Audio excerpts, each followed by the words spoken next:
I have this really nice Primo Junior TLR, right? And it's a great camera, but it has one kind of downfall, and that's that it takes 127 film. Well, it's not a huge issue, right? But the problem with 127 film is that there's not a lot of options available. In comparison to 35mm, it's also relatively expensive, and you're not really gaining much in the size of the film. As with most medium formats, it is paper-backed, and this is the first hurdle in shooting 35mm in a 127 camera. 127 film is not 127mm, it is actually 46mm. So in comparison to a 35mm film, it's not that great of an increase, right? 11mm, nothing substantial there. So if we want to shoot 35mm in this 127 film camera, we could always figure out how to cobble together a 35mm SLR and this TLR in a fashion that would, only result in you ever becoming the moderator of Analog Circle Jerk on Reddit. And not that that's a bad thing, but that's really not what we're going for here. The other option is to buy these inserts that go into the 35mm cassette, and it allows it to interact with the 127 film wind mechanism.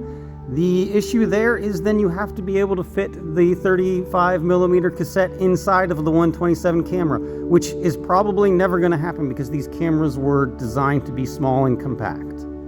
So the most common solution for shooting 35mm in this 127 camera is to simply have an extra set of paper laying around from 127 film. I happen to have a decent amount of this laying around because I've acquired a couple rolls of 127 that are well beyond the expiration date and are never going to develop anyway. So I've saved the liner paper from those, and we're going to use a take-up spool and simply take the 35mm film and re-spool it onto the 127 spool. To do this, I'm going to trim down the 35mm film so it fits inside of the winding slot on the 127 spool. And you'll notice there that it is roughly the size of the film minus the sprockets. So just hack off that section of your 35mm. With the sprocket holes removed, it should now fit fairly nice into the slot on the 127 spool.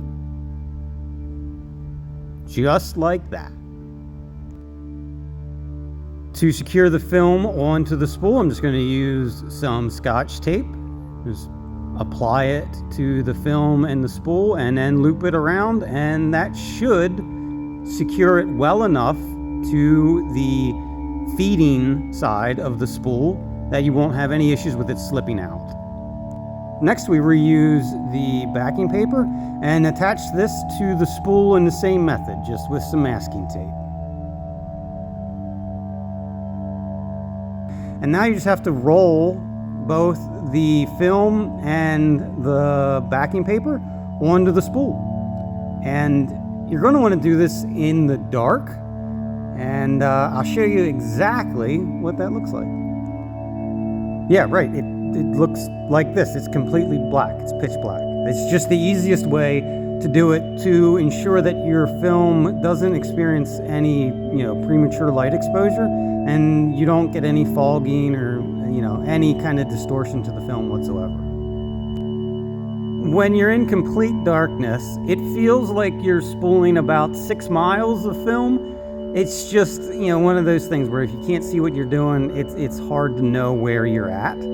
But you'll realize pretty quickly by feel where the end of the roll is. And what I discovered was I could not feel the place where the film had been originally attached to the backing paper.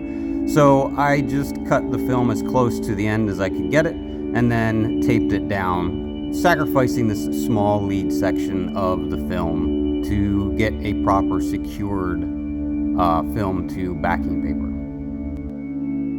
With the film spooled, it's now time to modify the camera, and we need to do And you don't necessarily need to do this, right? Some people like the way the exposed sprockets look on 35 millimeter. I personally don't. So what I'm going to do is fill the gaps in between the sprockets and the exposed edge of the film, just to avoid any light leaking past and kind of making the exposure look a little washed out or fogged. So I need to measure the distance that I need to fill and use a simple black paper to fill the gap. You could use measuring and maths to solve the space that you need to cover, but I'm, dumb and do it in a visual way. So I found a masking tape that's almost identical in width to 35 millimeter film, and just hold it up to it and color in the sprockets, and then let the tape kind of fall into the film window where it looks centered, and then apply a second piece of tape over top of that, mark that tape where it will be covering the sprockets, and then apply the tape to the paper and cut the paper down to that size. With the paper cut down to the width I need, I then take and apply a double-sided sticky tape to the back side of the strip, and that double-sided sticky tape is what will hold the paper into the frame.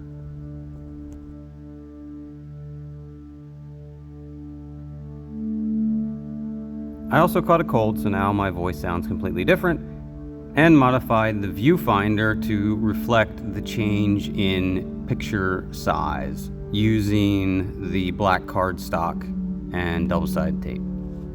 The film I chose for this project is New Classics EZ400. New Classics? Really? Seriously? Is that necessary? With the 35mm successfully spooled onto the 127 with the backing paper, it's now time to load it into the camera, and I guess take it out and shoot now. I mean, we'll see what we get.